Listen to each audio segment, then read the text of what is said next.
গুমের মাধ্যমে মানবতা বিরোধী অপরাধের মামলার তদন্তের অংশ হিসেবে রাজধানীর উত্তরার র্যাব ১ সদর দপ্তরে অবস্থিত আয়নাঘর বা গোপন বন্দিশালা পরিদর্শন করেছেন আন্তর্জাতিক অপরাধ ট্রাইব্যুনালের বিচারক ও প্রসিকিউশন দল। শনিবার বেলা ১১টার দিকে র্যাবের টাস্ক ফোর্স ফর ইন্টারোগেশন সেলটি সরেজমিনে ঘুরে দেখেন তারা।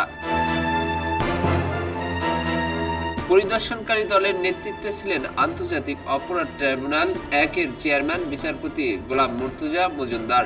তার সঙ্গে ছিলেন ট্রাইব্যুনালের সদস্য বিচারপতি মোহাম্মদ শফিউল আলম মাহমুদ ও বিচারপতি মোহাম্মদ মহিতুল হক এনাম চৌধুরী। এছাড়াও চিফ প্রসিকিউটর মোহাম্মদ আমিনুল ইসলামের নেতৃত্বে প্রসিকিউশন টিম এবং আসামি পক্ষের আইনজীবীরাও এই পরিদর্শনে অংশ নেন। ট্রাইব্যুনাল সূত্রে জানা গেছে, গত ২১শে জুলাই চিফ প্রসিকিউটরের এক আবেদনের পরিপ্রেক্ষিতে আদালত এ পরিদর্শনের সিদ্ধান্ত দেন।